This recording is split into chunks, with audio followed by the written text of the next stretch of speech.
Okay, good evening, everyone. Welcome to the August 10th Lincolnville Select Board meeting. To kick off the evening, Mr. Lee, would you read the quote? I'd be glad to. When your work speaks for itself, don't interrupt. Henry Kaiser. Thank you. Just a couple notes for the evening. Vice Chair Dunn is excused. She is not present. And we do have a hearing at 6:30, so we may move things around on the agenda to fit appropriately. And with that, we'll kick off the citizens forum if anybody has a non-agenda item.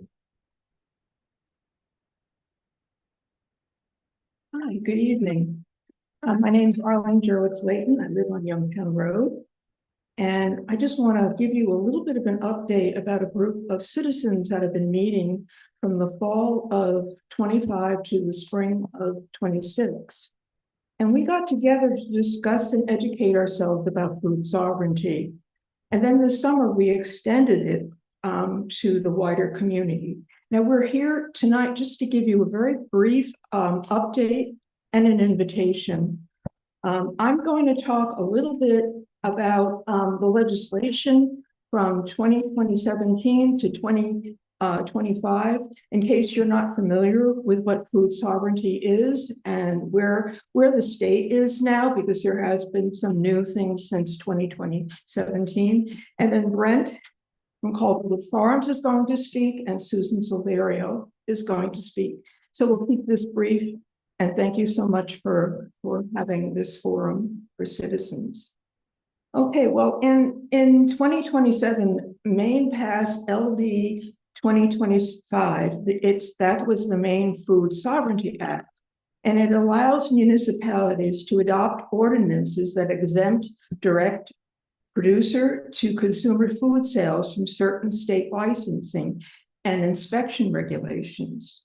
This law empowers communities to support small-scale farming and boost local food self-sufficiency through self-governance. And then in fall of November 2021, Maine passed an amendment to the Constitution known as the Right to Food Amendment, which establishes a constitutional, natural, and inalienable right of individuals to produce and consume food of their own choosing. We're the first state to ever do this. 62% of Maine voters approved this amendment, and in Lincolnville, 69% of Lincolnville voters approved this amendment. Now, more recently, in 2025, LD 124, Right to Food legislation passed. It was kind of like a complementary law that strengthens and expands the existing Food Sovereignty Act and builds on Maine's constitutional right to food. The Food Sovereignty Ordinance frees a town from using local legislative power to exempt local sale of food prepared in home kitchens, at local garden, farm, and food stands, and community prepared meals from state licensing requirements. This shifts control from outside aid agencies to the local community. And the local food and community self-governance ordinance is a little bit different from traditional ordinances because they often are restrictive. But this is different in that it expands community rights. And in some ways, these ordinances are like our Bill of Rights. And with that, I'm going to introduce Brent from Calderwood Farms, and he's going to talk a little bit about how it impacts his work. Thank you. Thank you for taking the time to listen to us about food sovereignty. Before I get started, I'll give you a little background on myself. I've lived here for 3 years. My wife, Tina, and I bought Calderwood Farm. Before that, I have an agriculture background, and I went to a college for animal science. I owned a dairy farm up until 1996. when I joined the military, did 27 years in the military. I worked as a civilian employee for the federal government. My last stint was with USDA Rural Development, where I covered Massachusetts, Connecticut, and Rhode Island. And we really ran into a lot of cases of food sovereignty. I got to see firsthand how that affected small rural communities, mostly Western Berkshire County out in Western Massachusetts, Rhode Island, and Connecticut. So this is something that's really, really important to me because it directly affects me, but it also affects every resident in this town. And I'll just give you one example, something that's recently happened in the town of Clinton. The select board unanimously approved a 60-day temporary food sovereignty ordinance for local farmers Chris and Karen Harrington. That action lets them reopen their farm stand and sell homemade products directly to the community after state regulators previously ordered them to shut down. This is something I live in fear of every day, because basically they could come in and, you know, there are laws out there that are very, it just depends on how much the state wants to enforce those laws. And this is something that food sovereignty will help me out, not myself, but also entrepreneurs. That person has their grandmother's recipe for oatmeal cookies and wants to sell it out on a roadside stand out there in the yard. The things that are at stake are what we love about this small town atmosphere is our strawberry festival, the great dinners we have at the Historical Society, the Blueberry Wing Dang, all up and down, all these little towns, all the roads you see up and down where I live, Beach Road Bees, Nickerson Farm Blueberries, you name it. I could go on and on. But this is the kind of things that this will protect. It's basically like Arlene said, it's the right to food. And we've had this discussion that I don't like the word ordinance because it's really a proclamation. The people of Lincolnville are going to take into their own hands where their food comes from. These are some of the reasons why, how it affects me and other farmers. It prioritizes local sales, focuses on regional and community markets, giving small vegetable farmers stable places to sell fresh produce without competing with cheap corporate imports. Fair prices, ensures that I don't have to worry about the middleman. I'm selling right to my neighbors. And that will, food sovereignty will protect all those things and also invigorate it in this town and open it up to more farmers, more people selling things out of their house. I'm 58 years old, going on 59. I think myself as being up there in age, but there's we don't see too many young farmers. And really, we need a way to say, Lincolnville is open for business, and food sovereignty is our way, or our proclamation is saying that, hey, we're looking for young people to get started. 3 years ago, when I started farming here, there were 5 other people making hay in the town. I'm the last person doing hay this year. But that's the kind of thing we really need to, we see towns all around us, Unity. There's lots of towns around here adopting food sovereignty. Appleton, Hope, Unity. There's over 135 last time I counted. It's probably a lot more than that. Towns in Maine that have a food sovereignty ordinance. This is something we really need to get on board with. Let's join other towns, and everyone in Lincolnville is open for business, that we are open for entrepreneurship. We are open to support cottage industry. Thank you for your time, and I hope you seriously look into food sovereignty. I mean, it's been an educational experience for myself and all of us in the last year, learning about how it affects us and how it will affect our town. And I think it's the right way for our town to go. Thank you for your time.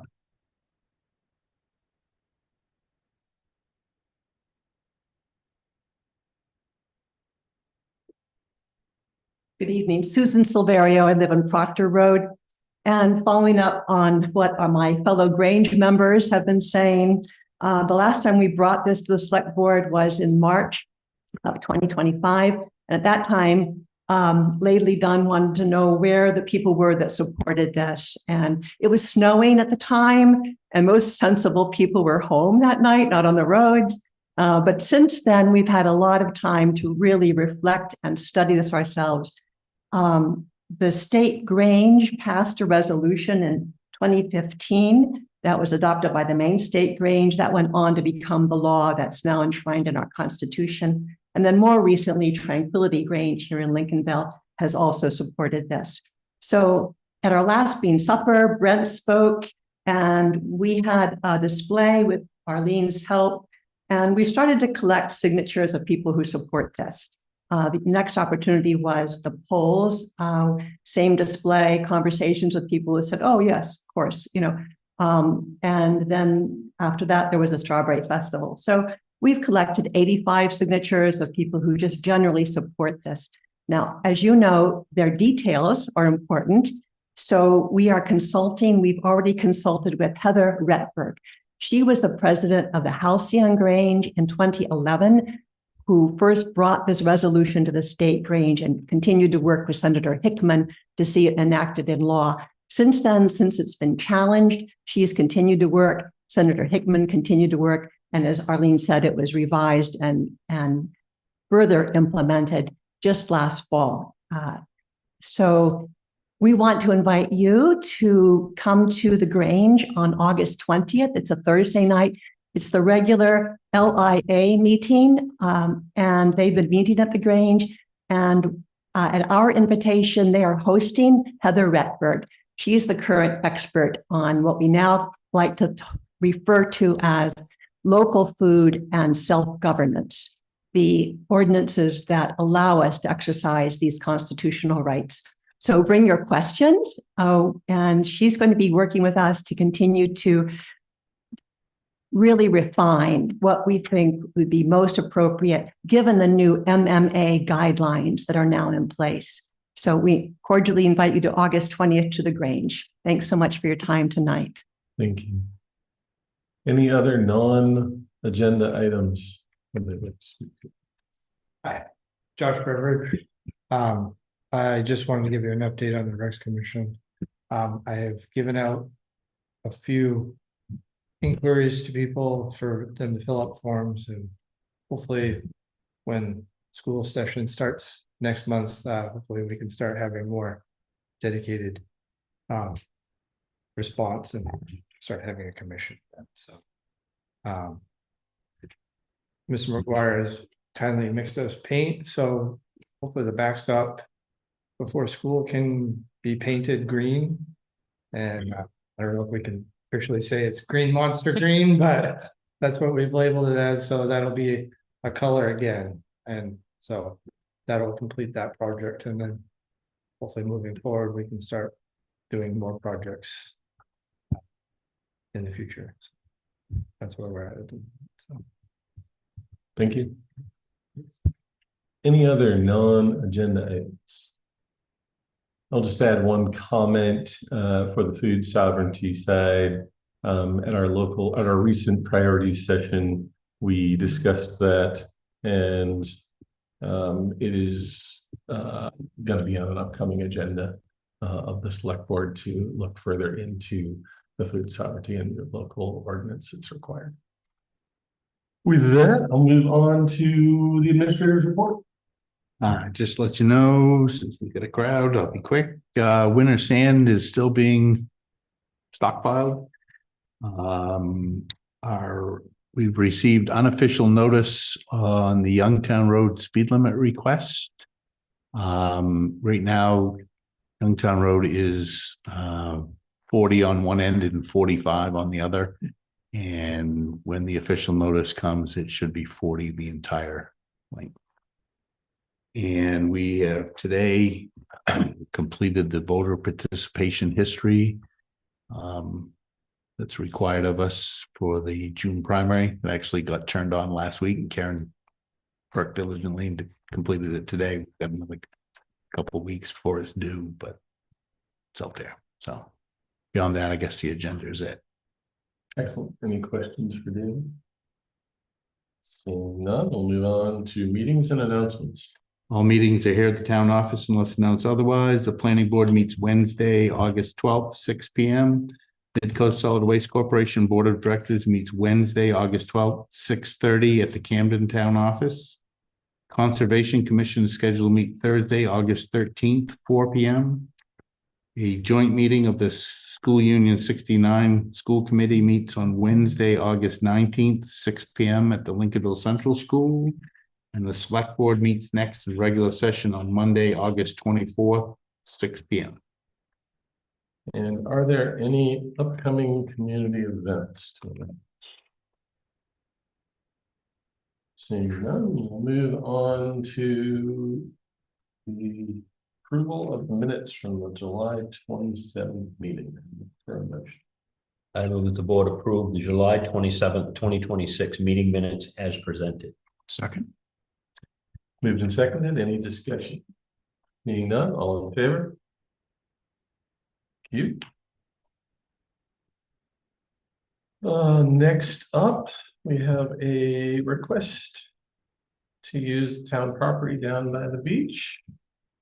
Probably have somebody to come up and present. Hi, everyone. Thank you for letting me join the meeting tonight. My name is Sailor Rollerson. I'm 13 and I've lived in Lincolnville my entire life. I am an 8th grader. Well, I'm a rising 8th grader at Lincolnville Central School. And we're doing some fundraising for our 8th grade trip. And currently we're not sure where we're going to go, but we're hoping to figure it out in the next few months. My class and I would like to ask permission to use the town's property next to the ferry terminal. It used to be the water and sewer district, and we would like to use it for a bake sale. We plan to sell lemonade, coffee, baked goods, and freeze pops, depending on the weather. The staff also asked us to pick up all of our trash, which we fully intend to do. They're very supportive of our fundraising and would love to help out, but the state will not allow us to do a bake sale on their property. They pointed out the piece of property that belongs to the town and suggested that we talk to you. We have so far we only have one day picked out to run the bake sale, and hopefully more if we're successful in our fundraising there. So far, we've only picked out August 2nd all day, but we hope to have more. Thank you for your time. And I would also like to say thank you for Deb Harbaugh for helping me coordinate my attendance with your meeting. Yeah, that's it. Awesome, thank you. Mentioned August 2nd, or already passed August 2nd. 22nd, okay, thank you very much with that clarification. Any questions?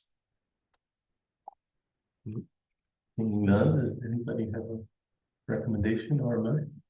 I move that the board grant permission to the 8th grade class to conduct a bake sale and raffle ticket sale on town-owned property located on McKay Road and identified on tax map 1 as lot 87A. Second. Moved and seconded. Any other discussion? Seeing none, all in favor? Cool. Thank You have your location for your bake sales. Thank you for coming up and presenting to us this evening. Good luck. Excellent. Next up, we have a couple board committee and commission appointments. First, State and Healing present? No. He is present. Yes, it is. Dayton, welcome. Thank you. I hear you're interested in the alternate position on the planning board. Yes, Give us a little bit about yourself and your interest. well, I recently retired in November. I've been in Maine for 41 years, almost 11 years in Lincolnville. Just want to help out, see if I can serve. Straightforward. Looking for something to do in retirement. Excellent. Questions for Dayton? Any particular background or interest in the planning board side? Well, I know Dick Butler and we've spoken about it before. I think will just give me an overview of how the town works. And it seemed the alternate position would just show up, and be available if there's an absence. So. Okay. Questions for a motion? I move that the select board appoint Dayton Hagney as an alternate member to the planning board with a term expiring June 2027. Second. Moved and seconded. Any other discussion? Hearing none, all in favor? Thank you very much, Dave. Thank you. Next up, we have a cemetery trustees position. We don't see Randy Stearns here, Liz Laycock. Liz, like to step up to the podium, please?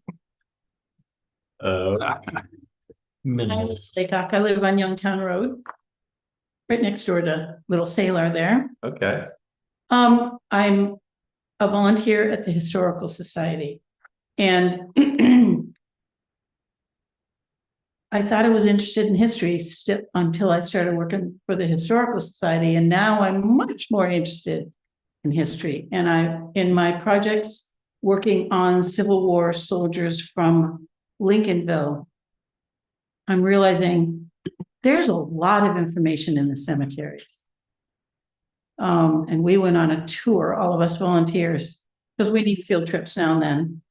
And we went on a tour of 5 Lincolnville cemeteries a few months ago on a Friday morning.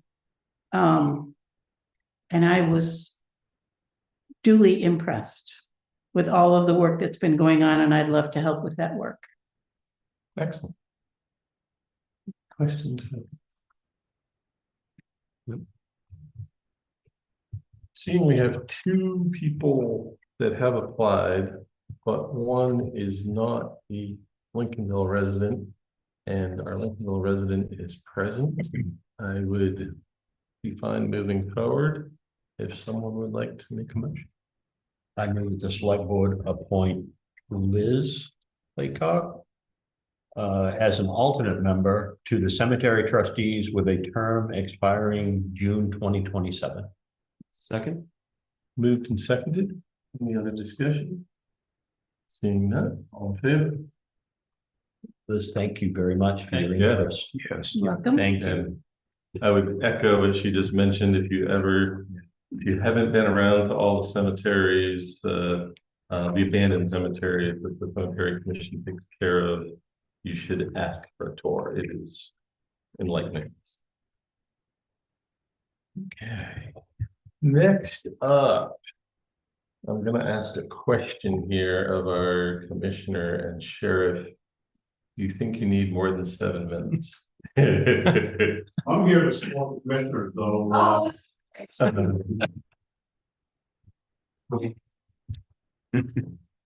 so. Okay, then I'll,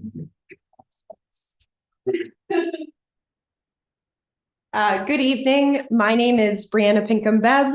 I am the County Commissioner for District 1. I was appointed in February after our Commissioner Betty Johnson had passed away to finish out the remainder of her term. Just a little background on me. I came from the County Budget Committee. I was serving last year and had been serving for I think about 5 years on the Northport Select Board and was chair when I resigned to take this appointment. And the reason I'm here is because mainly because when I was serving in the position that you folks are serving, most of my experience with county government was receiving a bill once a year. Also having good relations with the sheriff's department and getting speed checks and details and things like that, those services to our town. But we weren't really informed on what kind of value we were getting for that bill we got every year for county government, which, as we all know, as town officials, we can control one part of the property tax bill, but not really the other 2. Those are out of our hands. So I thought better communication was maybe in order. And so I wanted to start by meeting with the local select boards in District 1. I live in Northport. I work right here in Lincolnville down at the beach at Edward Jones Investments as my regular day job. And it's been about 6 months since I was appointed, and I just wanted to share with you some of what's going on. Particularly municipal officers, I think, paid attention to the budget cycle last year and are probably aware of some of the challenges that were faced in what went down with all of that. The biggest challenge of the budget that we're working on for 2027 still remains the county's self-funded health insurance, where it literally pays the medical bills of its employees. Since I've started, we've been working on long-term solutions, but haven't been able to get out of that program as of yet. But we have made some changes to our existing insurance program. County employees weren't paying any deductibles for example, and we're working on making that system a little more fair, like you and I all do in our jobs, where we pay a reasonable fee, hopefully not exorbitant, for our health insurance. Then also what's going on is we launched a new website this year. Our meetings are now on that website. So if you check out agendas and minutes, there's a little video symbol, and you can watch our meetings live as they happen, or after the fact, they're recorded as well. One of the things that the county was struggling with was being behind on its audits. It's been incredibly challenging. I've seen it at the town and school level as well, to get audits done in a timely manner. And we've received our 2023 audit as of a month and a half or so ago, and we've been promised the 2024 audit by the end of September. Something that I'm really pleased that we've been able to accomplish is we've stood up a financial oversight committee to review those audits. The county didn't have such a thing before. And actually Lincolnville, one of the members of that committee, which just had its first meeting last week, is Vicky Ugly from Lincolnville, who's been the finance director in Northport for 30 years now. So that's some really good expertise that's going to be brought to that committee. Let's see. Another thing that's going on with county government is years back, when the county was first handed ARPA funds and also the opioid settlement funds, there was a wide kind of view of the lack of transparency in how those were being spent and how those decisions were being made. Really pleased to see what the county's been able to do with the opioid after having learned from that.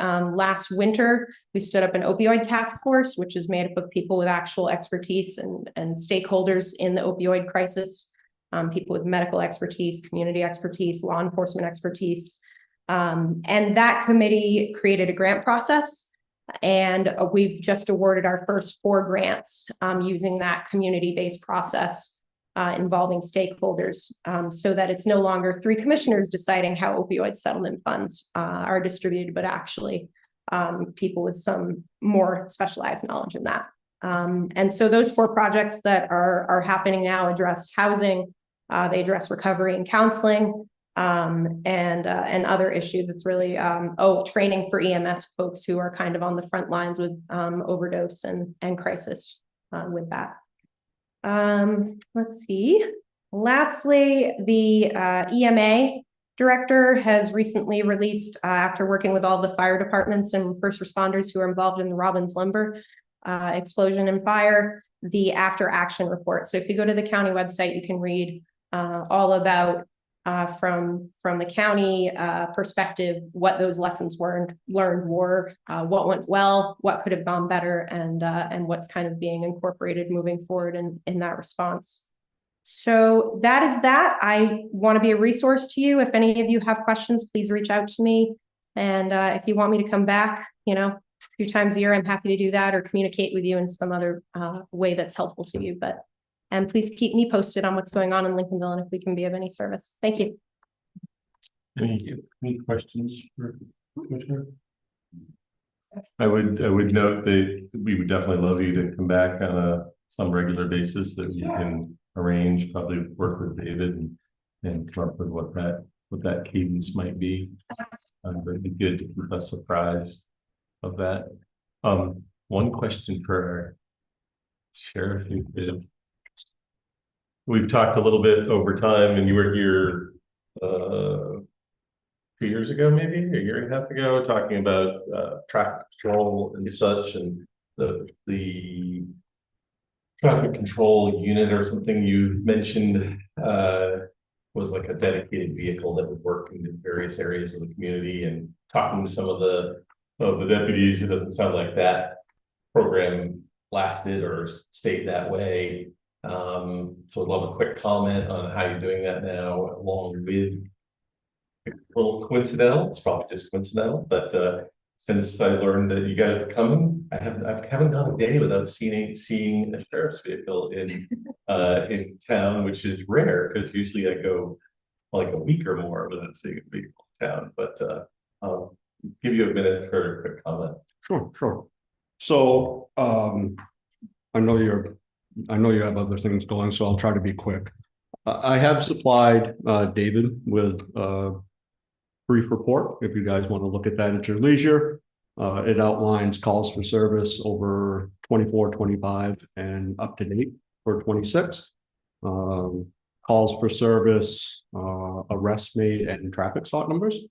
So we have talked in the past about traffic work. As I shared then, I'll share now briefly that that was one of the things I heard the most about when I ran for sheriff 4 years ago. And so it's one of those things that we've focused on very heavily. My initial concept that I wanted to do was to create 2 specific traffic positions. And we did do that. Didn't necessarily pan out the way that I thought it would. There wasn't as much interest by the deputies to fill a specific role around that. So the union came back and asked if we could pursue that or the goals of that in a different way. So with some staffing changes that we've experienced, we have done that.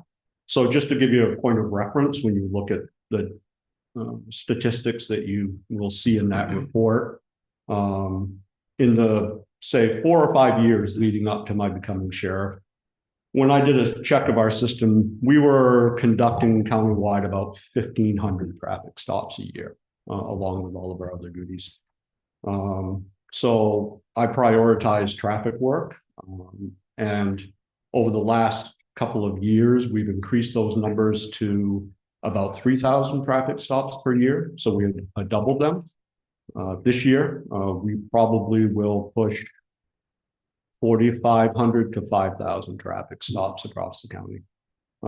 You'll see that reflected in the numbers that correspond here as well. They're up county-wide and per town. So you'll see that we've conducted roughly 105 traffic stops here so far this year. And that's higher than any previous year for a full calendar year. So that's been our approach, is to try to do it in a more canvassed way with every deputy working it instead of dedicated. Thank you. Sorry, I'm going to cut it short because we do have our hearing we have to jump into, but thank you very much for attending this evening. Next up, we have a hearing regarding a request from Celador Farm. Look for a motion to enter the hearing. I move the board open a public hearing concerning the special amusement permit application being sought by Celador Farm LLC for a live music event being proposed for Wednesday, August 12th, 2026, between the hours of 7 and 9 p.m. 7 p.m. and 9 p.m. We have a motion. Seconded. Any other discussion? All in favor? Excellent. So we're now in a public hearing. Before I invite anybody that wants to speak to come to the podium, I'll just note that any discussion will be limited to 3 minutes, and all discussion needs to be directed only to the board. If anybody would like to speak on this in this public hearing regarding the special amusement permit application, please come forward. Seeing none.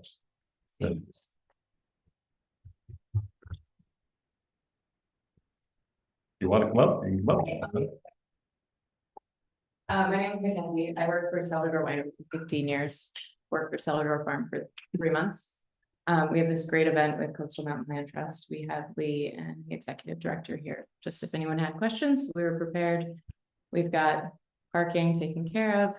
We love Youngtown Road. We've got letters going out tomorrow if you guys say yes. I was hoping to answer questions. Just wanted to say we really care about this one.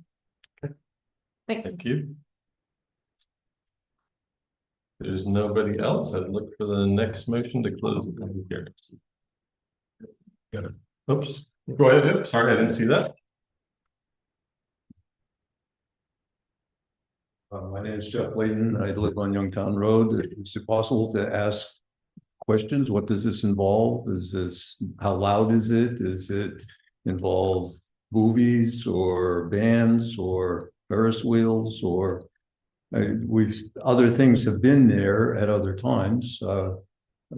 Is there any information? Does the board know what's going to happen, or will there be any limits to the decibel range or the amount of parking or the amount of people? I mean, that's all. Okay. Surprised, and what can we expect? That's all. Okay. I welcome all the other folks forward. Yeah. We have a private event going on in the farmhouse. We have no on-street parking. We'll have no parking signs up. All parking will be at the back of the winery. The letter we'll put out tomorrow, if you guys say go ahead, is we will do our best to keep that traffic minimally off Youngtown Road. It's similar to the events Bettina used to hold back in, I think, right before COVID, large music events. This one's much shorter. It's only 2 hours. The hours are actually 6:30 to 8:30, not 7 to 9. So we're within the ordinance for that. The intent is to have the event wrapped by 9 p.m.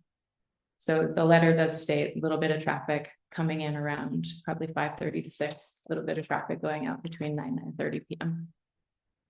Did I address, sorry, his questions? I think so, yeah. Okay. What should the expectation of music? What's? Mallet Brothers? Wow, Okay. Yeah. Yeah. Under the pavilion, if you've been out there, we have a 10,000 square foot pavilion, so it will be about halfway down the property line, focused out, literally cut off at 8:30. Thank you. Sure. There's nothing else. Let's get ready for a motion to exit from the public hearing. I move the board close the public hearing. second. Moved and seconded, any discussion, seeing none, all in favor? So now it's board deliberation time. Any additional questions for attendees or for Celador Farm regarding their request? Okay. Looking at the materials, I don't see anything out of order. Somebody else has a comment or a question. I'd look for a motion. I move that after having held a public hearing, that the board grant the special amusement permit requested by Celador Farm LLC for a live music event being proposed for Wednesday, August 12th, 2026, between the hours of 7 p.m. and 9 p.m. So that is the motion. Oh, go ahead. Do you want Well, to second the do you vote? want to change that to 6:30 to 8:30? I feel I should amend that because the representative from Celador has indicated it would start earlier. Yep. Is that the case? It is, right? But what's the end time? What's the exact date? Okay. 8:30. I'd like to amend my motion, the time frame of the event, 6:30 to 8:30 p.m. Second. Okay, so we have moved and seconded with the motion noting the hours are from 6:30 to 8:30 p.m. Any other discussion? Seeing none, all in favor? Grant? Thank you for coming. Yeah, thank you. So much. Next up, it's for the same event. Is a request from Celador for an extension of their liquor license so they can serve down at the pavilion. Any commentary you want to provide, or I think I noted what it is, but feel free to mention. You can tell us what's going to be going on down at the pavilion. We did the special amusement permit under David's advisement, because obviously we didn't have a liquor license with which to pull the extension for this event. So now that we do, we're putting in for the extension so that we can provide the bar service for beer and wine for Coastal Mountain Land Trust attendees for the concert portion. Okay. Yeah. Excellent. That helps clarify. Any questions? Will the timeframes change the serve times? You've Yes, I got would- 4 p.m. to 9 p.m. There's a private event going on in the farmhouse for VIPs, not in the pavilion, not with loud music, inside only, for about 100 people. And then that's from 4 to about 5:30. And then 6 p.m. is when we'll start allowing guests to roll onto the property, park at the back of the vineyard for the music portion. So I would say bar service would probably begin right around 6 p.m. and end at the end of the concert at 8:30. Yep. We won't serve past the end of the music playing.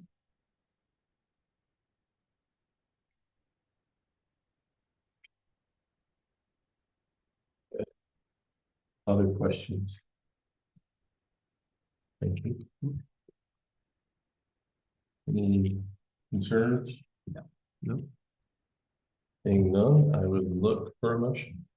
I move that the select board grant the temporary extension of premises liquor license for the Celador Farm for an event to be held in the vineyard on Wednesday, August 12th from 4 p.m. to 8:30 p.m. Second.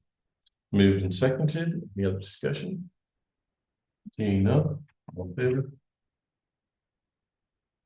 Thank you very much. Good luck with your event.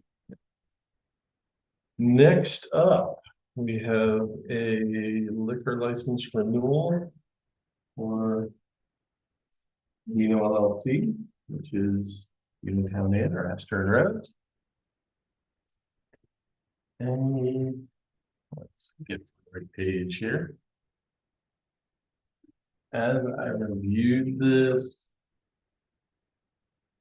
the only item that is, as usual, number 20, they changed the language from or to and so it needs to note the closest place of worship as well as the school.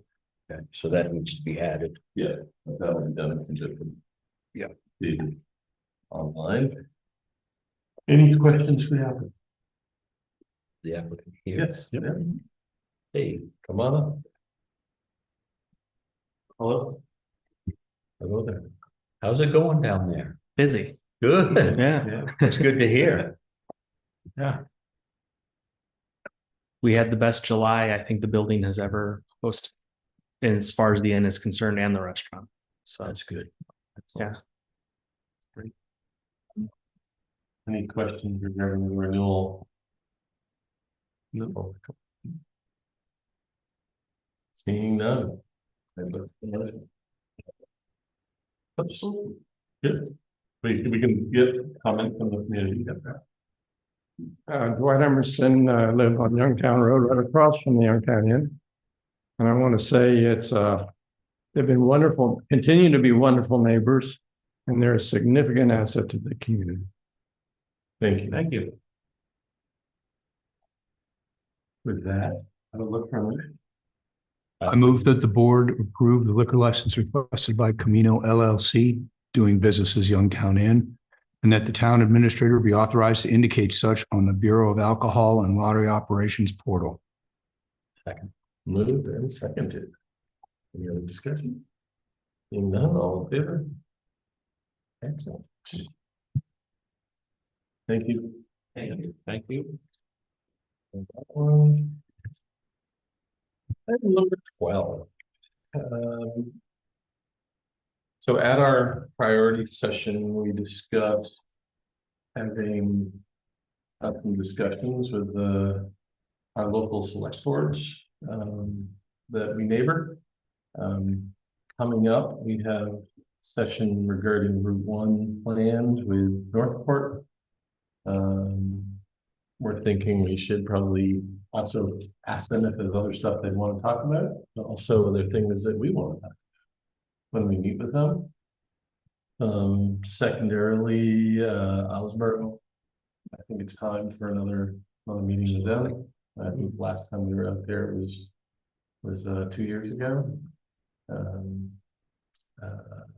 We could invite them here, but I think they also prefer for us to take the ferry out and get a ride back, which is fine with me. And I think we have a few topics with them. And thirdly, we have Camden, which I know there's a few topics that have come up, the Guncook watershed, EMS, mutual aid, dump, the public waste facility.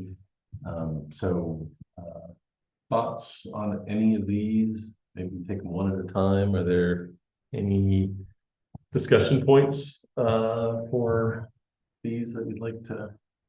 Well, Yeah, go right ahead. I think one of the most important things with all of these communities, but we have a couple of newer ones that we haven't necessarily talked about. This is community shared services, EMS, fire protection, and things of that nature. And it's not going to hurt to inject that in each one of our meetings.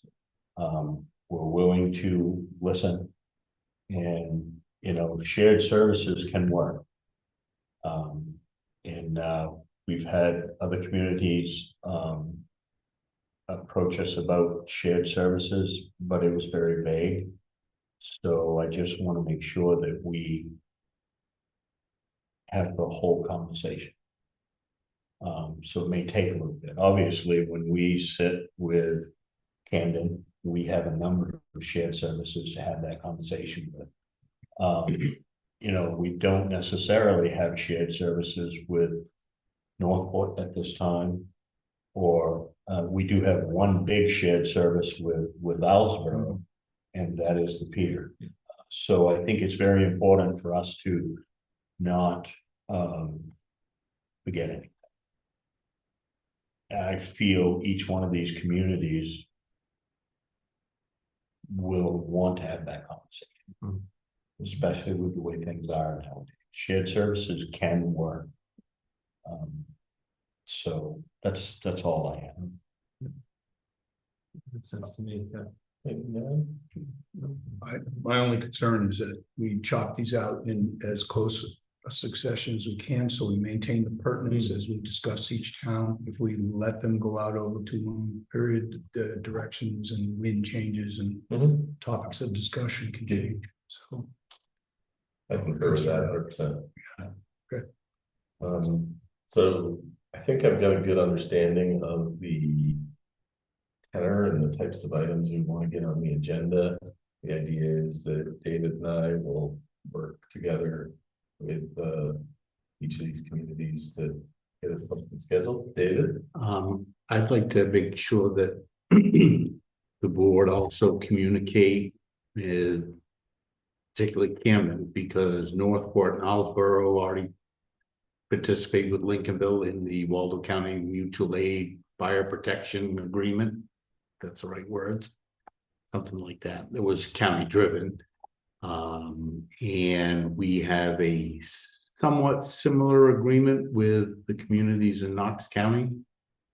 Knox County has a Knox County Mutual Aid Association, which is basically fire chiefs agreeing to certain things with regard to mutual aid. An agreement such as that, in my mind, really should be driven or agreed to by municipal officers. That's what it says in the state statute. That's what we do in Waldo County. And I've had some conversations with the chief from Camden about it. I think they're supportive, and he's talked a little bit to their board about it, but I think it'd be good if we could add that to our conversation with those folks. We're obviously not part of Knox County, but it would be, in my perfect world, it would be ideal if Knox County had something similar to what we have in Waldo County, that's approved by municipal officials and officers, so that there's some backing. The chiefs can agree to what they want, but they also have somebody to report to. And it's nice to have the community's backing for these agreements. And they're really just set forth so everybody knows what everybody else is doing. So, okay. So if we are all in agreement, I look for a motion for this item. I move that the board authorize the board chair to work in conjunction with the town administrator to initiate possible joint meetings with neighboring communities to discuss items of mutual interest. Second. Moved and seconded. Any other discussion? Seeing none, all in favor? Thank you very much. I look forward to those discussions. Item number 13, the requirement for reporting a method of transporting emergency medical services. Anything to add here, David? Just for the public's knowledge, there was a statutory change. That while we're not required to provide transporting EMS, we're required to tell the state how we do it or how it's done in our community. We have a contract with Northeast Mobile Health Services. Easy enough to fill it out, but just wanted you to be aware that, and there's a resolution that's supposed to be signed by municipal officers. Okay. With no other discussion, for motion. I move the board approve and sign the emergency medical services transport plan resolution. Second. Moved and seconded.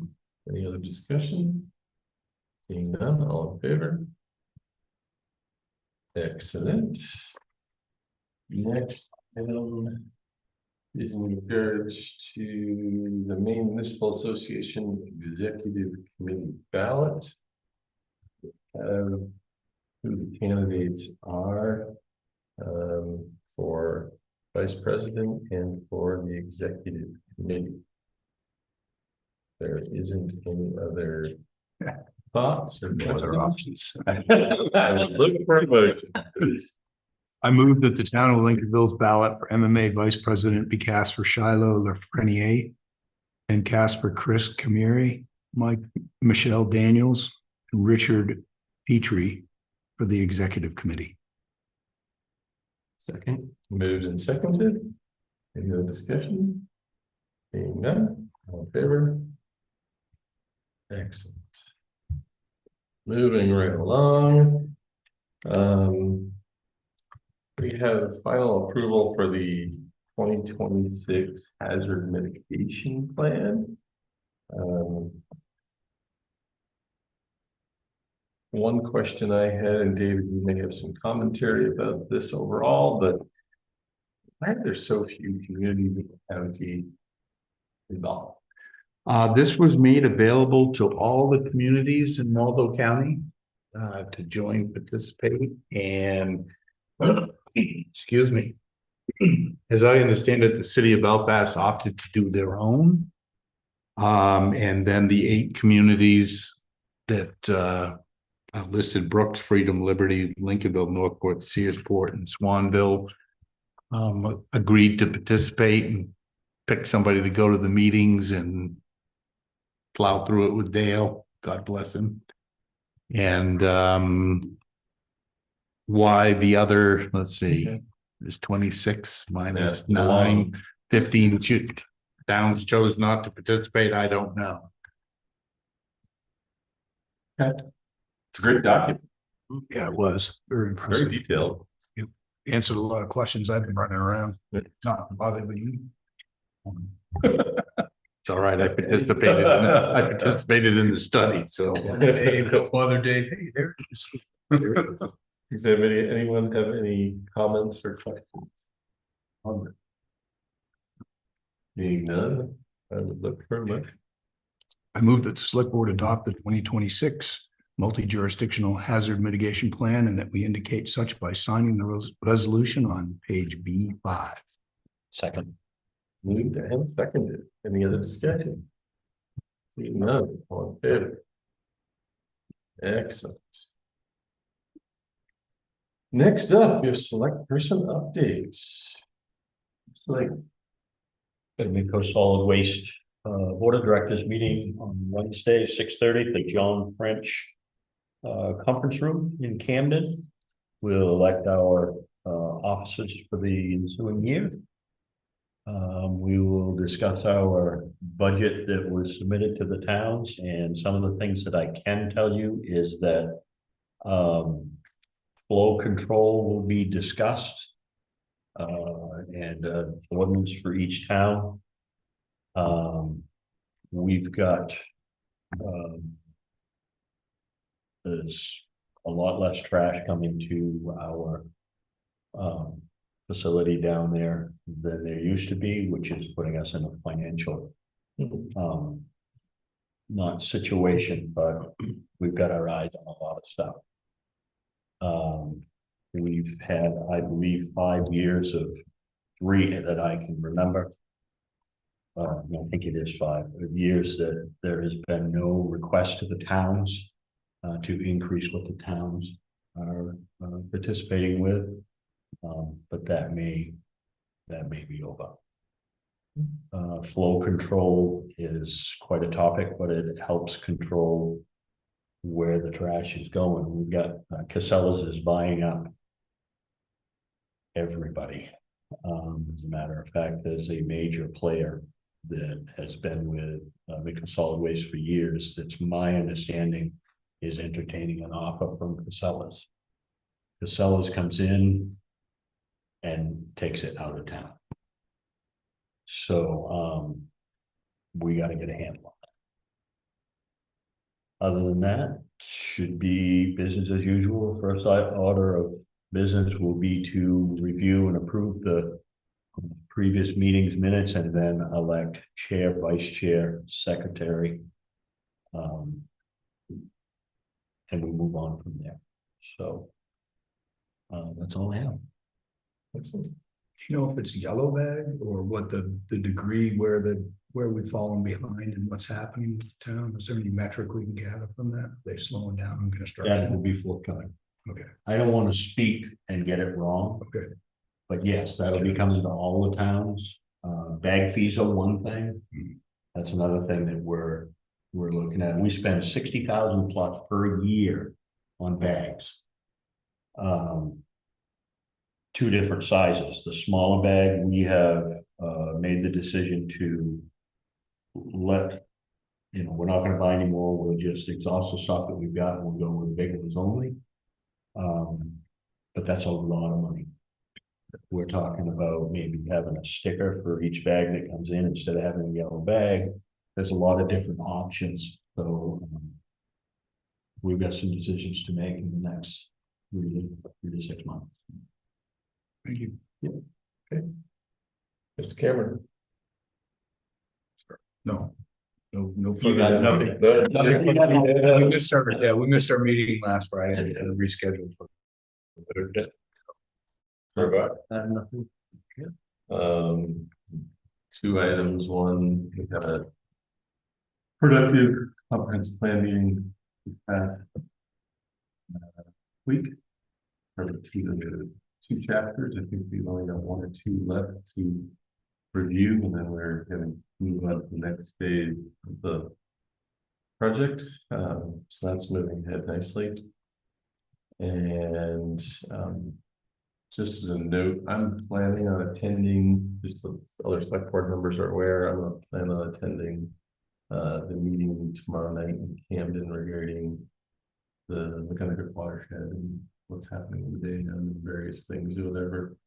More so just to, if there's a section regarding Q&A, just ask about the involvement of Lincolnville in the process. The dam's the dam, it's the other stuff that's going on all the time. McGonagall watershed lies, the majority of it, you look at the watershed map, but more than 50% of the watershed is in the town. And we need to be taking the whole watershed into account. With that, we'll move on to the treasurer and payroll warrant. I move that the board approve and sign the treasurers and payroll warrants. Moved and double seconded. All in favor? Thank you very much. Anything else before we go into an executive session?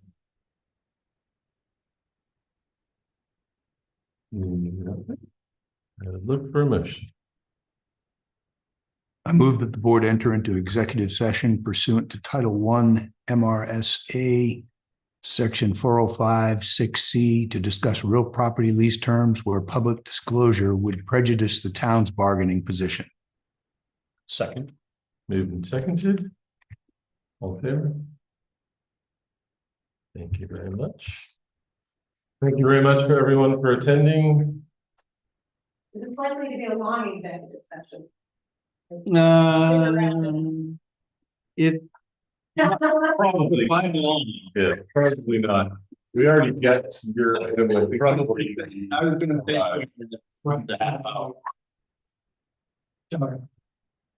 We passed your item before you arrived. I need to apologize. I thought I saw 6:35. Got here 15 minutes early and opened your arm. Yeah. No problem. I'm going. You're not going over.